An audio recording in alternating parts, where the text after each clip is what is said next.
Selamat pagi Bapak Ibu dan rekan-rekan semua. Perkenalkan kami dari kelompok POA 033DA akan mempresentasikan final project kami untuk mata kuliah Production and Operational Analysis.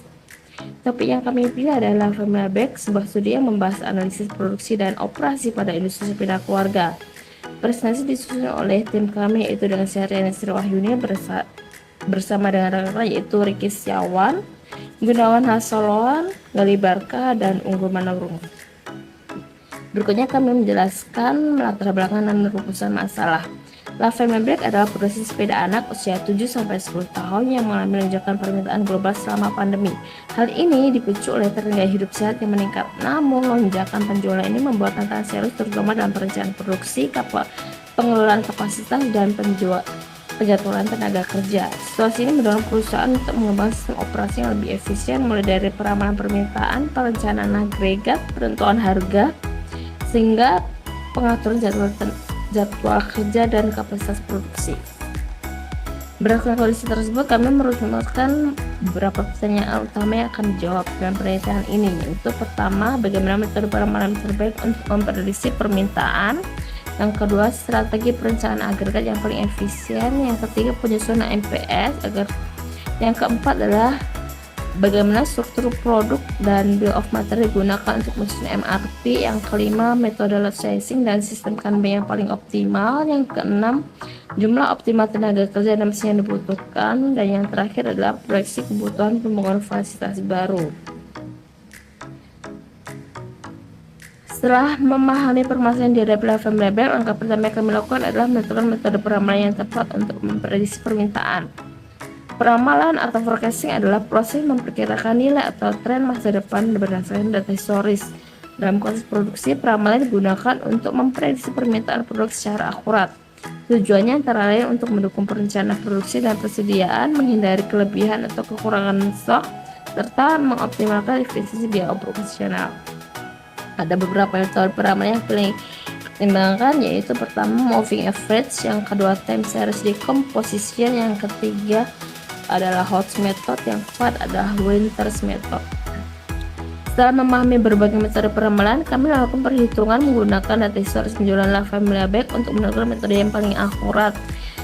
Grafik di tengah menunjukkan tren penjualan sepeda Greenback dan Yellowback dari tahun 2019 hingga 2021. Yaitu terlihat adanya kenaikan permintaan cukup konsisten setiap tahunnya. Kami menguji 4 metode peramalan, yaitu time series decomposition, moving average, Hodge, and Winters. Untuk mengevaluasi keakuratan masing-masing metode, kami menggunakan 3 ukuran kesalahan, yaitu MAPE, MAD, dan MSE. Dari sisi pengujian, metode Winters menghasilkan nilai MAPE, MAD, dan MSE terkecil, yaitu MAPE sebesar 2,55, MAD sebesar 1697,67 dan MSE sebesar 7.429.385. Artinya metode Winters paling sesuai untuk memprediksi permintaan karena mampu menangkap tren sekaligus pola musiman pada data penjualan. Dengan metode Winters, kami kemudian membuat prediksi penjualan untuk tahun 2022 dan 2023 yang akan menjadi dasar perencanaan produksi dan kapasitas. Baik, saya akan menjelaskan tentang aggregate planning. Aggregate planning adalah strategis dalam manajemen produksi yang bertujuan untuk menyelaraskan tingkat produksi, tenaga kerja, dan persediaan dengan permintaan yang diantisipasi dalam jangka waktu menengah, biasanya beberapa bulan hingga 1 tahun. Ada beberapa pendekatan pada aggregate planning. Yang pertama ada chase strategy. Pada pendekatan ini lebih menyesuaikan tenaga kerja secara fleksibel agar sejalan dengan fluktuasi permintaan. Yang kedua ada constant workforce plan. Pada pendekatan ini lebih menekankan dengan menjaga jumlah tenaga kerja tetap sepanjang periode perencanaan. Dan yang ketiga ada mixed strategies and additional constraints, yaitu menggabungkan pendekatan-pendekatan yang saya sebutkan sebelumnya, termasuk penggunaan lembur, backorder, dan subcontracting. Yang selanjutnya kita bisa melihat perbandingan strategi aggregate planning. Yang pertama, constant workforce plan. Kita bisa lihat total biaya strategi ini adalah 260,43 miliar. Yang kedua ada zero inventory plan. Kita bisa lihat di tabel biaya total strateginya adalah 207,68 miliar. Yang ketiga ada overtime plus lost sales. Total biayanya adalah 214,99 miliar. Yang keempat ada overtime plus subcon dengan biaya total 224,67 miliar. Setelah membandingkan dari keempat ini, biaya yang paling rendah ada pada zero inventory plan. Selanjutnya kita membahas assembly process. Assembly process adalah proses perakitan komponen menjadi produk jadi melalui urutan kerja tertentu dengan bantuan mesin, peralatan, dan tenaga kerja. Kesalahan dalam perakitan dapat berdampak pada kualitas dan efisiensi produksi. Kita bisa lihat secara visual contoh dari assembly chart di gambar sebelah kanan. Gojinto chart sendiri adalah diagram yang menunjukkan hubungan antar komponen dalam suatu produk secara visual dan hierarkis. Diagram ini menggambarkan bagaimana setiap komponen masuk ke dalam perakitan produk jadi.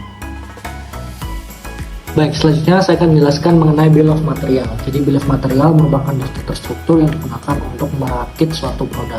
Pada kasus ini kita akan merakit sepeda kuning. Nah, di dalam tabel bill of material ini harus terdiri dari kode, kemudian komponen-komponen yang dibutuhkan, kemudian deskripsinya, serta kuantitasnya. Nah, selanjutnya dari bill of material ini kita menyusun berdasarkan urutan tadi menjadi product structure seperti dalam gambar berikut ini.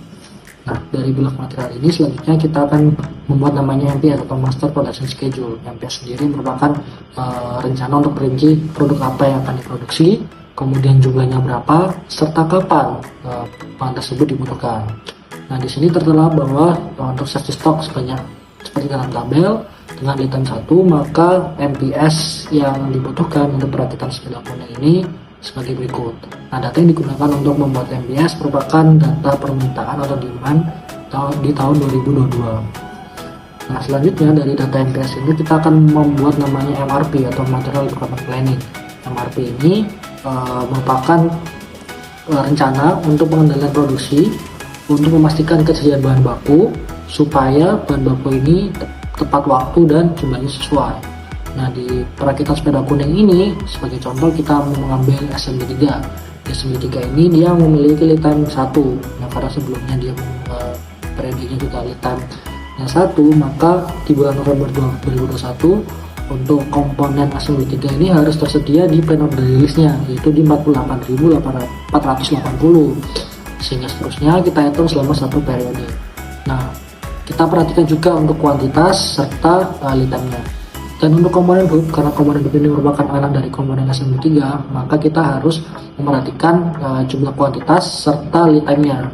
Karena yang di sini lead time-nya 2, maka otomatis komponen hub ini harus mundur lagi 2 periode dari waktu SMB3, yaitu di bulan September 2021, di mana material yang dibutuhkan untuk komponen hub ini yaitu sebanyak 96.930, di mana nilai ini dari demand kemudian dikalikan dengan quantity. Kemudian di sini bisa terlihat bahwa MRP ini berhasil menjaga keseimbangan dengan ketersediaan di plan order release-nya selama suatu periode. Sedangkan kita akan bahas mengenai load sizing. Load sizing ini bertujuan untuk meminimalkan total biaya, yaitu biaya pemesanan setup cost dan biaya penyimpanan holding cost. Load sizing memiliki 4 metode, yaitu silver mill, part period balancing, class unit cost, working routine. Sedangkan untuk silver mill heuristic ini untuk menghitung biaya rata-rata total. Sedangkan untuk part period balancing ini menghitung secara bertahap per periodenya. Sedangkan less unit cost ini kita mencari nilai minimum dari setup dan holding cost yang dibagi dalam jumlah periode yang dikombinasikan dengan total biaya yang dipesan.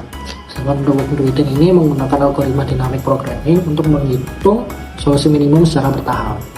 Nah, dari keempat metode ini kita ambil contoh di komponen brake, didapatkan nilai total cost yaitu 60.000. Artinya keempat metode ini bisa diadaptasi salah satu metodenya untuk diterapkan menghitung total cost paling kecil di seluruh komponen dan di seluruh assembly-nya sesuai dengan tabel pada soal.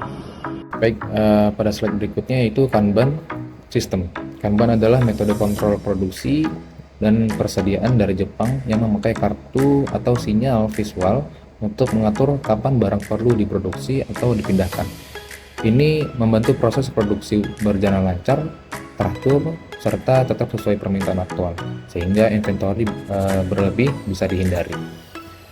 Tujuan utamanya adalah mengurangi pemborosan, mencegah kelebihan stok, serta memastikan setiap proses hanya membuat barang sesuai kebutuhan proses berikutnya. Tabel pada slide berikut menampilkan perhitungan kartu Kanban di tiap proses mulai dari kebutuhan bahan baku, kapasitas kontainer, waktu proses, jumlah part per batch, lead time, hingga maksimal kartunya. Dengan tabel ini, perusahaan tahu jumlah minimum dan maksimum kartu Kanban agar proses tetap efisien. Pada slide berikutnya yaitu machine scheduling. Machine scheduling dengan algoritma CDS digunakan untuk menentukan urutan kerja antar mesin produksi supaya waktu total menyelesaikan seluruh pekerjaan jadi sependek mungkin. Langkahnya adalah mengubah masalah multi mesin menjadi 2 mesin, menerapkan aturan Johnson untuk mendapat urutan paling efisien, menghitung max span tiap urutan, lalu memilih yang terbaik.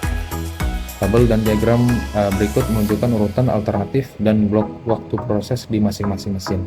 Dengan visualisasi ini, user bisa membandingkan efisiensi berbagai urutan kerja dan memilih yang paling optimal untuk proses produksi.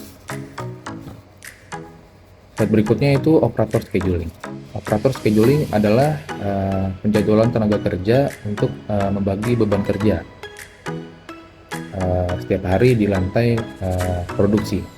Tujuannya agar distribusi kerja merata, tidak ada hari di mana operator kelebihan atau kekurangan pekerjaan. Tabel dan matriks berikut menampilkan jadwal tiap operator per hari serta distribusi penugasan harian. Area merah pada matriks memperlihatkan alokasi tugas. Penjadwalan ini memastikan kebutuhan tenaga kerja harian selalu terpenuhi agar produksi berjalan lancar. Slide berikutnya yaitu kapabilitas produksi. Kapabilitas produksi merupakan kemampuan maksimal sistem manufaktur memproduksi output dalam periode tertentu, memperhatikan faktor mesin, tenaga kerja, serta kapasitas tiap stasiun kerja. Nah, tabel utama berikut adalah tabel yang meringkas solusi optimal seperti jam kerja efektif, waktu idle mesin, jumlah barang selesai per hari, waktu penyelesaian satu unit, dan jumlah barang yang bisa dihasilkan jika produksi bersamaan. Untuk tabel yang bawah itu memperlihatkan detail tiap work center terkait stok, kebutuhan produksi harian, serta status kecukupan kapasitas. Ini memudahkan evaluasi apakah kapasitas sudah sesuai target atau perlu penyesuaian seperti menambah shift atau outsourcing. Selanjutnya kita masuk ke expected revenue analysis.